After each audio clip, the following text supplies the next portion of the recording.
أشرقت نفسي بنور من فؤادي حينما رددت يا رب العباد. بسم الله الرحمن الرحيم. إن الحمد لله نحمده ونستعينه ونستغفره ونعوذ بالله من شرور أنفسنا ومن سيئات أعمالنا. من يهده الله فلا مضل له ومن يضلل فلا هادي له. أشهد أن لا إله إلا الله وحده لا شريك له وأشهد أن محمدا عبده ورسوله. Allahumma salli ala Muhammadin wa ala ali Muhammad kama sallaita ala Ibrahim wa ala ali Ibrahim innaka Hamidum Majid. Allahumma barik ala Muhammadin wa ala ali Muhammad kama barakta ala Ibrahim wa ala ali Ibrahim innaka Hamidum Majid. Amma ba'd.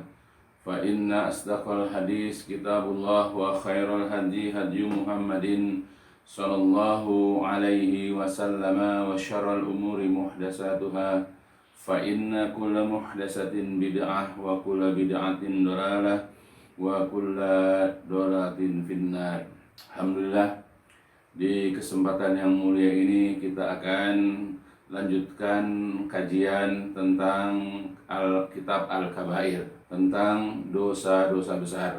Jadi sudah dijelaskan kenapa kita harus mempelajari tentang dosa-dosa besar, dan juga sudah dijelaskan sedikit tentang definisi penjelasan tentang apa itu dosa besar atau al-kabair. Ya, alhamdulillah, mudah-mudahan kita bisa paham dan kita bisa mengerti tujuan kita mempelajarinya, dan usahakan kita untuk senantiasa menjauhkan diri dan menghindarkan diri kita dari segala macam dosa-dosa besar. Nah, di dalam kitab Kabair ini dilanjutkan pelajarannya, yaitu tentang bab akbaru, yang paling besar dari al-kabair, dosa-dosa besar. Jadi sekarang penjelasan tentang atau bab tentang dosa besar yang paling besar. Jadi ada dosa-dosa besar.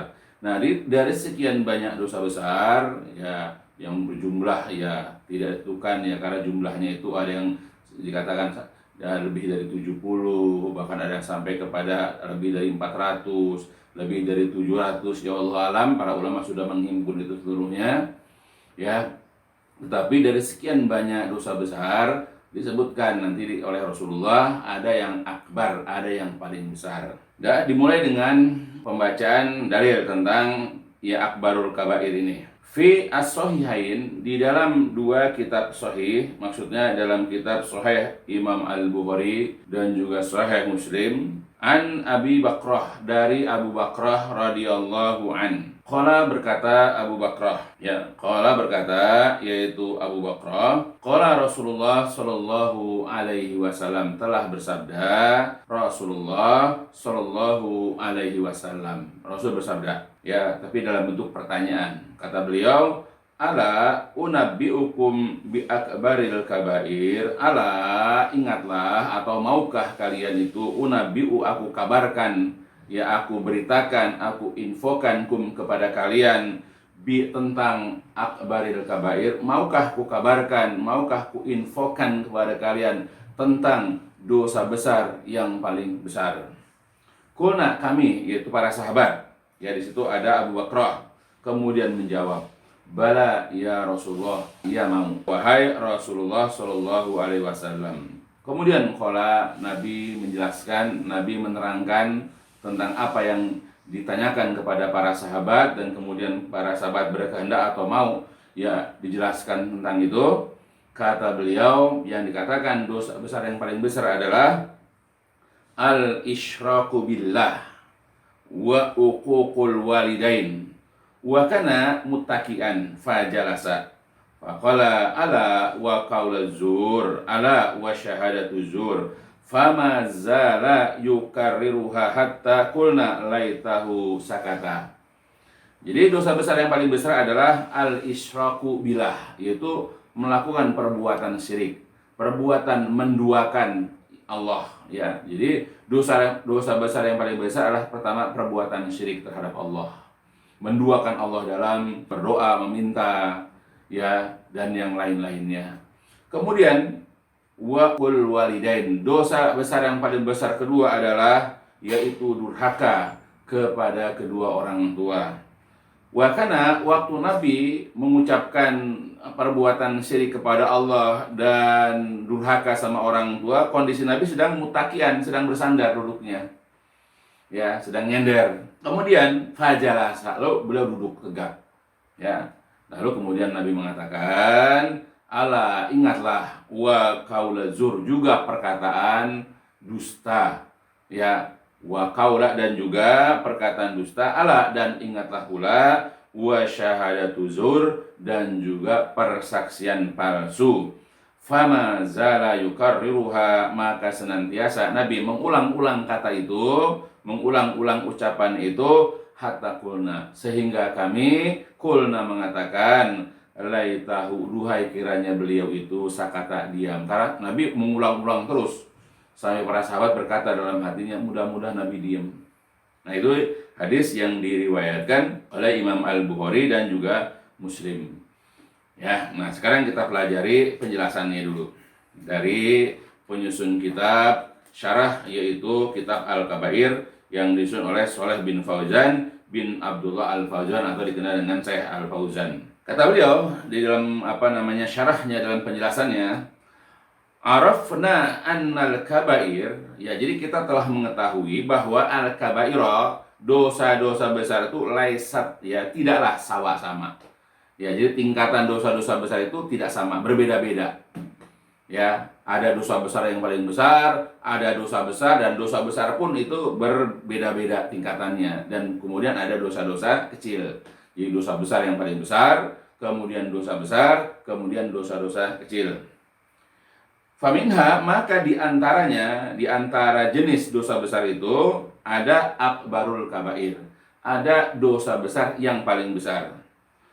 Wa minha, dan diantaranya lagi, diantara dosa besar, pertama tadi ada dosa besar yang paling besar, diantaranya lagi ma huwa duna dzalik, yaitu apa-apa yang dia dosa besar itu duna dzalik, tidak seperti itu, ya, tidak yang paling besar, cuma dosa-dosa besar saja. Jadi ada dosa besar yang paling besar, ada kemudian dosa besar saja.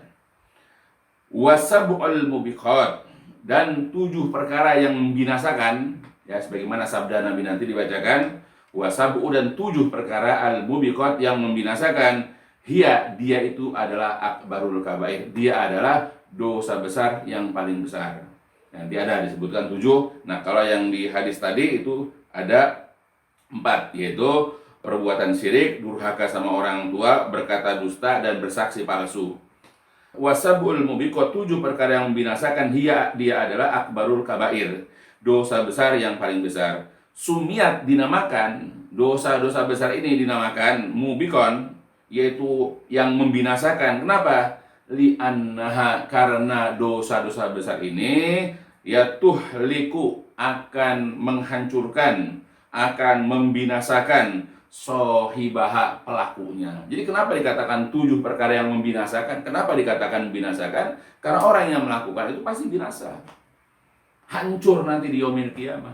Ya, makanya kita wajib menjauhi 7 perkara ini nanti. Liqaulihi, karena sabda Nabi Shallallahu Alaihi Wasallam. Jadi karena ini ya pernah diucapkan, pernah dijelaskan oleh Rasulullah Shallallahu Alaihi Wasallam, ya, juga di dalam hadis Imam Bukhari dan Muslim. Kemudian kata beliau, ijtanibu as-sab'al mubiqat, jauhilah 7 perkara, ya, 7 perkara yang membinasakan.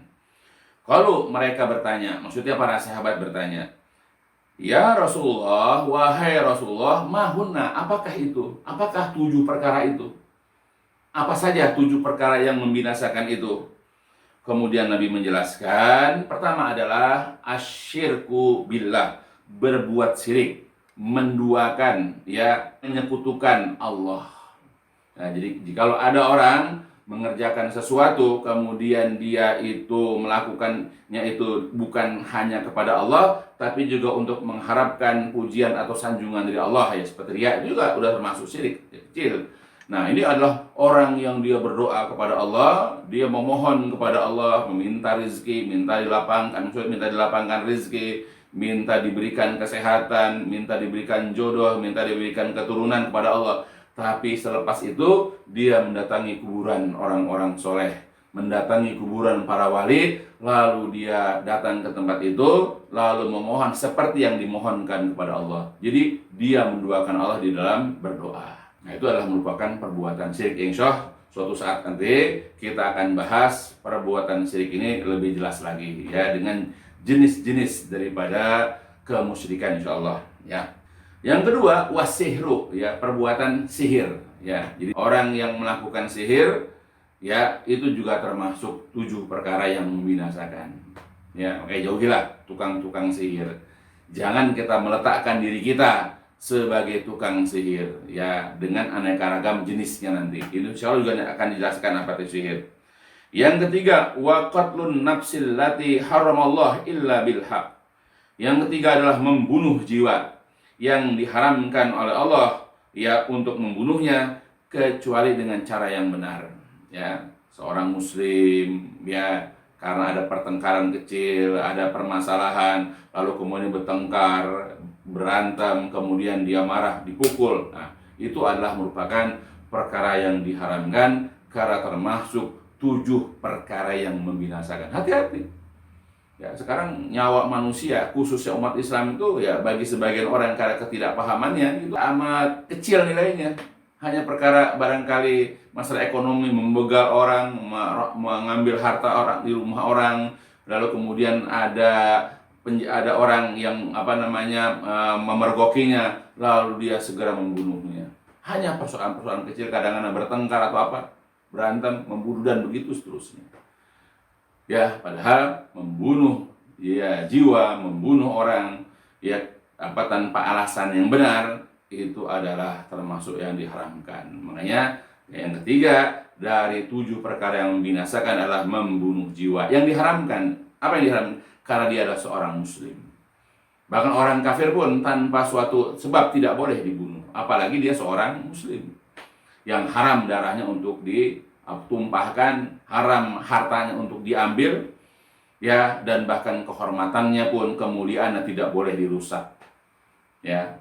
Nah, itu. Jadi jagalah kemuliaan, jagalah harta, jagalah darah, apalagi nyawa orang mukmin tidak boleh ya kita rusak, tidak boleh kita ambil, tidak boleh kita tumpahkan, dan bahkan nyawa tidak boleh kita hilangkan. Ya, ini juga akan datang penjelasan-penjelasan lebih lengkap insyaallah. Kemudian yang keempat, wa aklu riba, makan harta riba. Ya, sudah dijelaskan oleh para ulama fikih tentang haramnya memakan harta riba.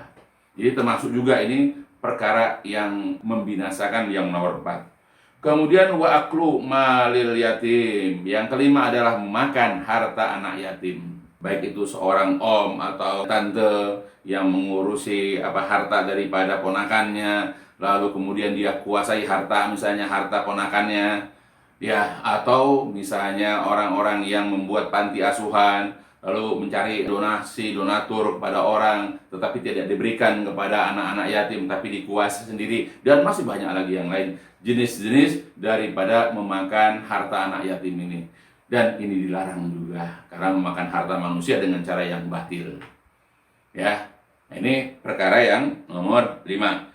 Yang keenam, dari antara 7 perkara yang membinasakan adalah watawalli yaumaz zahab, yaitu kabur, ya, melarikan diri, ya, desersi, ya, pada hari az-zahab, pada hari peperangan. Zahab itu asalnya merayap, karena tentara itu kan biasanya kalau mau menyerang atau latihan dia banyak merayap.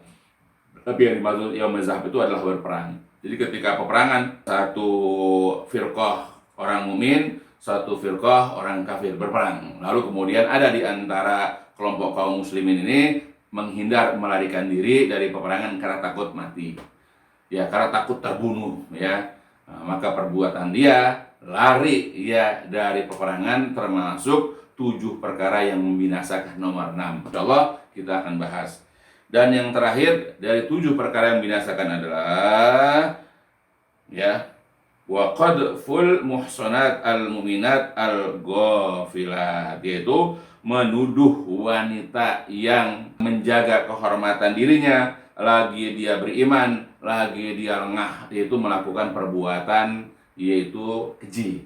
Ya, jadi kalau dikata ada orang ya karena tidak suka kepada seorang wanita, ya, kemudian dia menuduh wanita itu telah berzina, telah selingkuh dan seterusnya.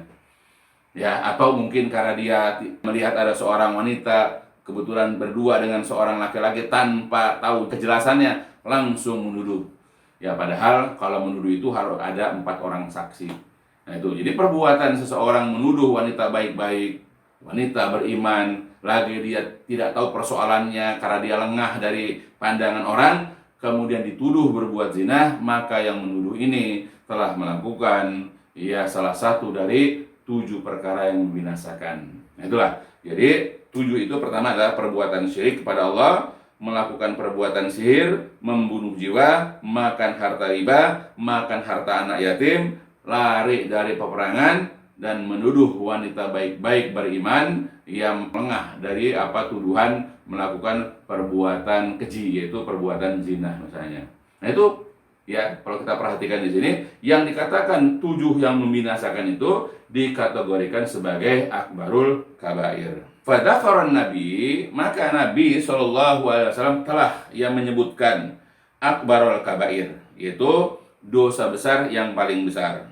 Ya, di situ wa awwaluha, yang pertama adalah dosa besar yang paling besar pertama adalah asyirku billah wa huwa a'zamuha 'alal itlaq. Jadi yang pertama adalah perbuatan syirik kepada Allah, wa huwa, dan dia perbuatan syirik itu adalah a'zamuha, yang paling besar. 'Alal itlaq, secara mutlak. Ya, jadi tidak ada dosa besar yang lebih besar daripada syirik, ya. Syirik itu adalah dosa besar yang paling besar secara mutlak. Kenapa? Li'annahu la yughfaru illa bitaubah. Ya, karena perbuatan syirik ini tidak akan diampuni, ya, kecuali dengan cara bertaubat. Jadi kalau ada orang melakukan perbuatan syirik dan dia ketika matinya belum sempat bertaubat, ya maka dia akan kekal di dalam neraka, ya, kecuali kalau dia bertaubat. Tapi kalau perbuatan dosa yang lain, ya, dengan suatu amalan di dunia ini, ya misalnya nanti berbakti kepada ibunya, bisa diampuni. Atau dia dihukum, ya, dengan hukuman yang pantas di dunia ini, maka dia akan diampuni. Atau mungkin dia akan mendapatkan siksaan nanti di neraka seukuran dosa-dosanya, tetapi dia tidak akan kekal di dalam neraka. Wallahu alam. Tapi kalau dosa syirik tidak akan, kecuali kalau dia bertobat. Karena Allah mengatakan dalam Al-Quran, yaitu dalam Quran surat An-Nisa, Allah mengatakan, a'udzubillahi minasyaitonirrajim, innallaha la yaghfiru ayyushraka. Ya, sesungguhnya Allah tidak akan mengampuni. Innallaha la yaghfiru, sesungguhnya Allah tidak akan mengampuni ayyushraka bihi, perbuatan syirik kepadanya. Wa yaghfiru ma duna dzalika liman yasha, dan Allah akan mengampuni dosa selain syirik, ya, bagi orang yang Allah kehendaki. Ya. Jadi perbuatan syirik tidak akan Allah ampuni. Adapun dosa selain syirik masih ada kemungkinan diampuni oleh Allah, tapi bagi orang yang Allah kehendaki. Itu dalil ya dalam Quran surat An-Nisa tentang perbuatan syirik itu adalah perbuatan dosa besar yang tidak akan diampuni oleh Allah Subhanahu wa taala. Kemudian wasahibuhu, dan pelakunya pun, pelaku perbuatan syirik itu mukhalladun finnar, kekal di dalam neraka. Kata Allah dalam Quran surat Al-Maidah, wa may yusyrik billah faqad harrama alaihil jannah wa ma'wahun nar.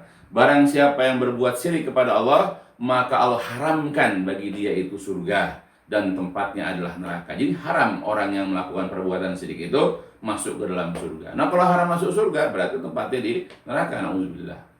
Kemudian lagi, bihilafil kabair, berbeda dengan dosa-dosa besar, ya, allati dunasyirki, yang selain perbuatan syirik, beda dengan dosa-dosa besar lain selain daripada perbuatan syirik. Fa innaha, maka sesungguhnya dosa-dosa besar itu, wa in uzziba sahibuha finnar, jikalau pelakunya itu diazab di dalam neraka, fa innahu la yukhalladu fiha, tetapi ya pelakunya itu tidak akan dikekalkan atau tidak akan kekal di dalamnya, ya, gitu. Jadi kalau perbuatan dosa selain syirik, ya kalau toh juga dimasukkan ke dalam neraka, tetapi tidak kekal. Berbeda dengan syirik. Syirik itu kekal. Ya, nauzubillah. Waqad dan kadang-kadang juga la yu'azab, tapi kadang-kadang juga tidak diazab orang-orang itu, tergantung kemurahan ya pengampunan dari Allah Subhanahu wa taala. Fayafu Allahu anhu wa la yu'adzibuhu. Allah akan memaafkan kesalahannya dan tidak akan diazab orang itu, dan Allah tidak akan mengazabnya. Ya, jadi itu kalau dosa selain syirik. Tapi kalau dosa syirik nggak akan. Artinya dia akan kekal di dalam neraka, dan dia itu diharamkan masuk ke dalam surga, dosa-dosanya tidak akan diampuni. Ya, maka jauhilah berbagai macam jenis dosa-dosa besar, terkhusus atau khususnya itu adalah perbuatan syirik. Nah, dosa besar yang kedua adalah saniha, yang kedua adalah uququl walidain, yaitu durhaka kepada kedua orang tua. Li'anallaha subhanahu wa ta'ala, li'anallaha azza wa jal, karena Allah azza wa jal lamma dzakara haqqah, ketika Allah menyebutkan haknya, yaitu diibadahi dan tidak dipersekutukan, tidak dilakukan perbuatan syirik.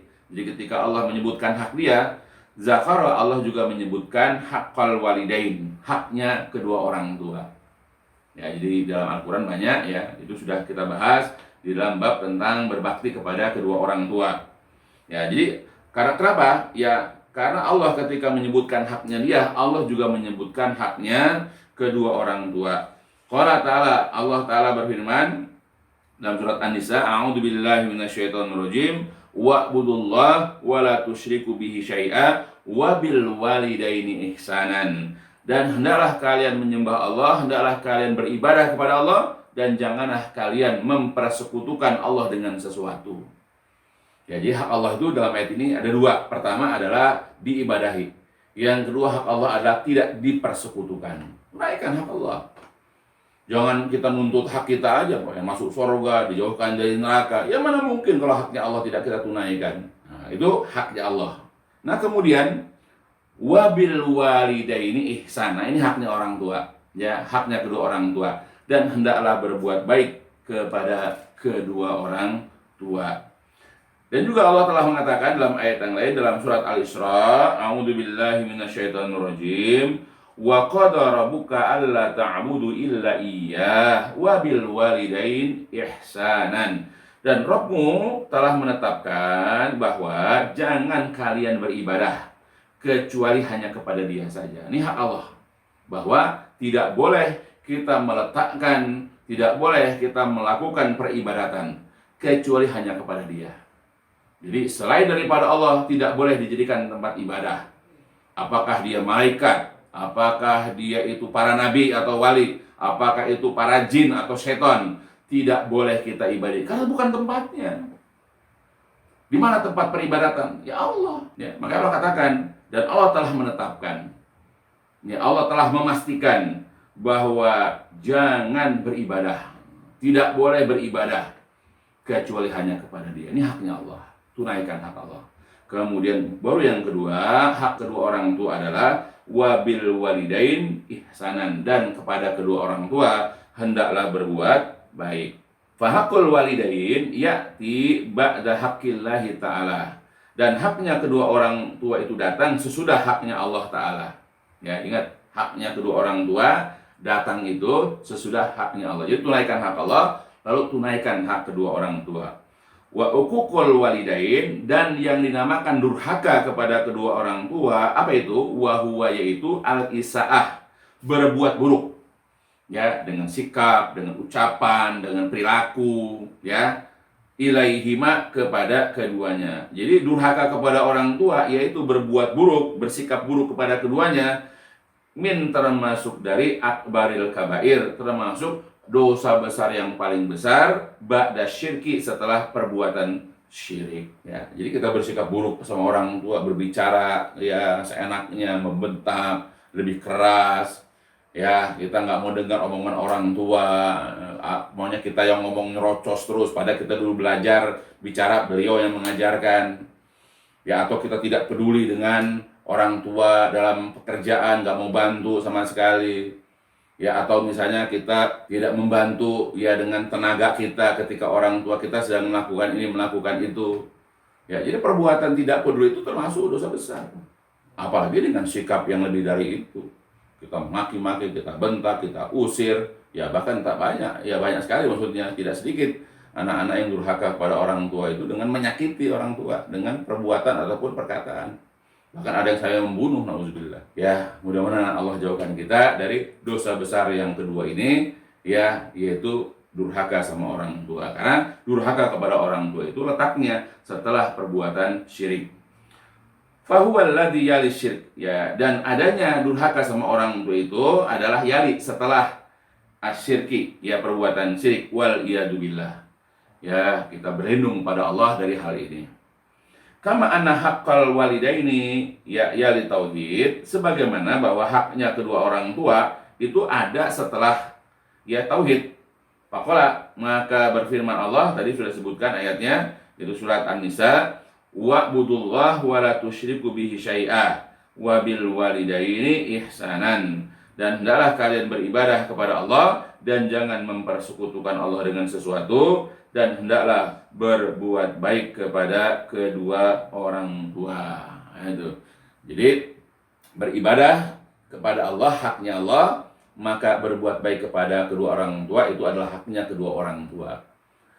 Durhaka ya kepada orang tua diletakkan setelah larangan kita berbuat syirik. Ya, jadi semua perintah ya beribadah kepada Allah, lalu perintah berbuat baik kepada orang tua itu yali, berdekatan. Setelah itu nggak ada lagi jarak. Begitu juga ketika larangan durhaka sama orang tua, letaknya setelah larangan berbuat syirik. Ya, jadi hati-hati. Ya, kita ini dari melakukan hal-hal itu. Itu dosa besar yang kedua, yaitu setelah syirik kemudian durhaka sama orang tua. Kemudian wa qauluhu, dan juga sabda Nabi fi hadisil bab, di dalam hadis bab ini adalah wa kana muttaqian fajalasa, ya, dan adalah Nabi waktu berucap itu dalam kondisi nyender ngomongnya. Kemudian beliau fajalasa, duduk tegak. Faqala, lalu Nabi mengatakan, ala, ingatlah, wa qauluz zur, ingat juga perkataan dusta. Ala, dan ingatlah pula, wa syahadatu zur, persaksian palsu. Famazala, maka senantiasa Nabi itu yukarriruha, mengulang-ulang ucapannya itu, sampai-sampai kulna, kami mengatakan, yaitu dalam hati kami, laitahu sakata, duhai kiranya Nabi itu diam, nggak ngomong lagi, cukup sampai di situ aja. Az-zur, ya, zur itu yang tadi kata-kata wa qaulu zur, syahadatu zur itu huwa adalah al-kadzib, dusta. Jadi perkataan dusta. Ya, kita kalau suka berbohong, berdusta, apakah kepada pasangan, kepada orang tua, kepada kakak, kepada adik, termasuk dosa besar. Summiya zuran, kenapa dinamakan zur? Ya, li'anna sahibahu, karena pelakunya itu yuzayyinuhu wa yuzawwiruhu wa yuhassinuhu hatta yuqbal. Ya, karena orang yang melakukan itu menghiasi ucapannya, membagus-baguskan, yang mengelok-elokkan ucapannya, hatta yuqbal, sampai diterima perkataannya, gitu. Ya, kenapa dinamakan zur? Ya, itu orang kalau ngomong itu dibagus-bagusin supaya orang percaya omongannya. Enggak kok, saya nggak melakukan itu, saya cuma begini, orang percaya. Ya, karena perkataan dibagus-bagusin, dihias-hiasin, dielok-elokin, sehingga orang menerima apa yang diucapkan oleh orang yang berdusta tersebut. Fal kadzibu, maka dusta adalah yuzawwar wa yuhassan wa yuzayyan, ya, membaguskan, menghiasi, mengelokkan, hatta yazunnuhun nasam, sehingga orang-orang kemudian menyangkanya sebagai ucapan itu sidqon, jujur, wa haqqon, dan benar. Sampai orang-orang ketika mendengarkan perkataan orang tersebut menganggap perkataannya itu adalah sidqon, jujur, padahal dusta, atau haqqon, benar, padahal itu adalah salah. Ya, famin a'zomi, dan yang paling besar adalah qaulaz zur, ya, jadi termasuk yang paling besar dari perkataan dusta itu adalah asyirk, perbuatan syirik. Wa du'a'u, dan berdoa ghairillah, kepada selain Allah. Jadi ketika dia datang ke kuburan misalnya, atau ke pohon-pohon keramat, lalu dia memohon ini, memohon itu kepada wahai penghuni ini, saya mendapatkan ini, tolonglah, bantulah, dan seterusnya. Itu adalah qaulaz zur, juga termasuk perkataan dusta. Karena bukan tempatnya meminta, memohon ya kepada selain Allah, itu bukan tempatnya, makanya dusta. Jadi kalau kita mau jujur, kita mau bicara benar, bicara sama Allah, karena Allah tempat kita meminta. Nah, itu yang mudah-mudahan bisa dipahami. Dan sedangkan wasyahadatuz zur, persaksian palsu, ia adalah asyhada al-kadzibah. Ya, dia adalah syahadat persaksian al-kadzibah yang dusta. Nah, itu. Jadi itulah penjelasan tentang dosa besar yang paling besar, yaitu adalah perbuatan syirik, durhaka kepada orang tua, bicara dusta, dan bersaksi palsu. Dan insya Allah nanti kita akan bahas lebih dalam lagi di dalam bab selanjutnya atau di dalam kajian-kajian yang berkaitan dengan masalah-masalah ini insya Allah. Tapi yang penting, ya mudah-mudahan apa yang dijelaskan tadi tentang dosa-dosa besar yang paling besar, kemudian dosa-dosa besar ini dapat kita pahami, dapat kita mengerti, lalu kemudian kita berusaha untuk menjauhi dan meninggalkan perbuatan-perbuatan dosa besar ini, karena efeknya, akibatnya sangat buruk di dunia ini dan kelak nanti di hari kiamat. Ya, mudah-mudahan Allah Subhanahu wa Ta'ala mempermudah dan memudahkan kita untuk memahami penjelasan tentang dosa-dosa besar ini, supaya kita dapat meninggalkan dan menjauhinya. Dan kemudian kita mudah-mudahan ya pada saat kita menutup kehidupan kita ini dalam kondisi kita dalam keadaan menjauh dan tidak melakukan dosa-dosa besar, dan kita insya Allah dalam keadaan husnul khotimah, dan mudah-mudahan nanti berfaedah untuk kita seluruhnya, buat kita nanti di dunia dan juga di akhirat nanti. Ya, semoga apa yang saya sampaikan ini memberikan faedah kepada saya khususnya, dan juga kepada keluarga besar saya, dan kepada seluruh kaum muslimin insyaallah. Ya, dan diakhiri dengan walhamdulillahirabbil alamin, subhanakallahumma wa bihamdika asyhadu an la ilaha anta astaghfiruka wa atubu ilaik. لسوف أعود يا أمي أقبل رأسك